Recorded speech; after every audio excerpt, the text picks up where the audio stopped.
everybody, Joseph Rothschild here, aka MBT, back with another episode of One Take Testing, the show in which I aim to show off a deck, give you a sense of how it plays, and let you know my thoughts all in one singular take. This one has a bit of a backstory. So today, I got onto twitter.com, as I do every single morning, so I can ruin it from the outset, and what did I see but a good post from my friend Hardleg Gaming. At Hardleg Gaming says, load up Master Duel for my daily gems, hop in ranked with a 13-card extra deck, your opponent has surrendered its Banquet burn, try to duel again, your opponent has surrendered its Banquet burn.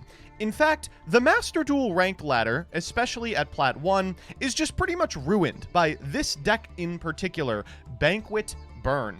This card uses the card Banquet of Millions in conjunction with DD Dynamite to kill you on turn 1, and it does so with shocking consistency. Why in Master Duel, this deck has upwards of a 20% win rate.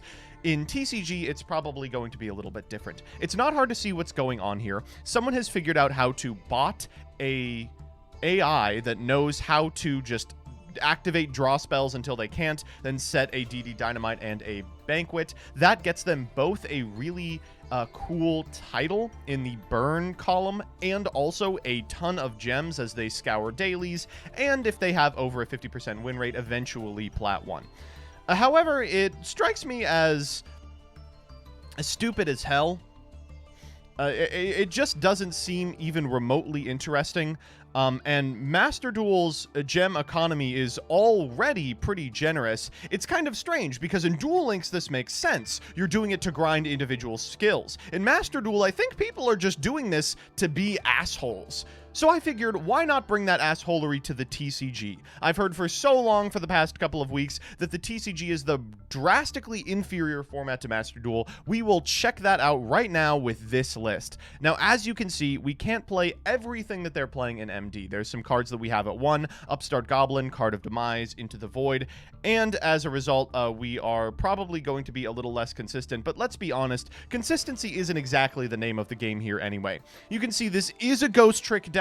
You know, I would encourage you all to let Ghost Trick players know that this is your Ghost Trick deck of choice. Oh, whoa. Sorry, Blade Runner. I think we're going to have to run that one back. Okay, there we go. All right. Much better. This is a hard one. So we're going to begin with Contract with Dawn 1000. Whoa, Blade Runner. Whoa. Let's just talk about this a little bit. Okay, there we go. Let's find a card off the top. A reload. That's not good. Let's go for Pot of Duality here.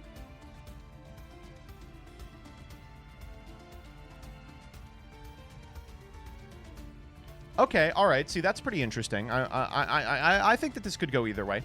We're just going to go ahead and set 1, 2, 3, and pass back to our opponent. And then thinking in draw phase.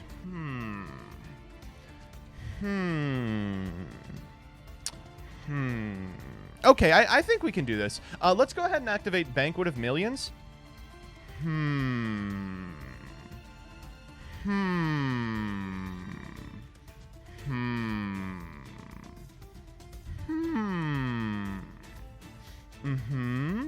And let's just go ahead and DD Dynamite.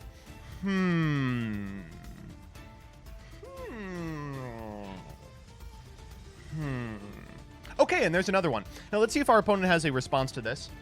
All right, and outskilled him. All right, so it's not hard to see why this deck is so alluring to bots. The mechanics of Master Duel mean that games that end particularly quickly are really, really good for you. If you can maintain a 51% win rate, then you obviously are going to be able to climb very slowly, provided you are playing an astronomical amount of games. And this deck is fantastic at that. Moreover, this deck benefits from another weird quirk of Master Duel, and that's best of 1 format. In a best of 3, none of this shit would be happening. You know, your opponent would be able to do all manner of things in order to prevent DD Dynamite plus Banquet of Millions from going off. Winning the die roll ruins this deck because if they go through any of their extra deck, you can only do like 13 cards maximum, which is not sufficient to kill your opponent.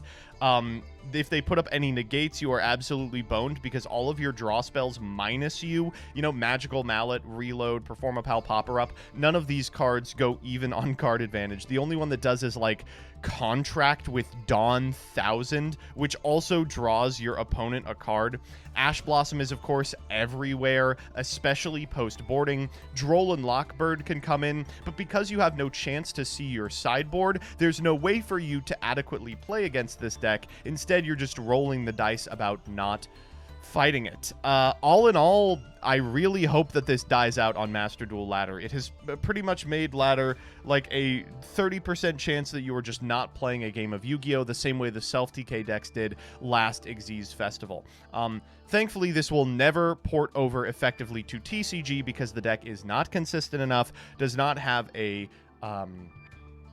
malleable enough game plan, and honestly, if you play this, you're just going to get canceled by the Ghost Trick community.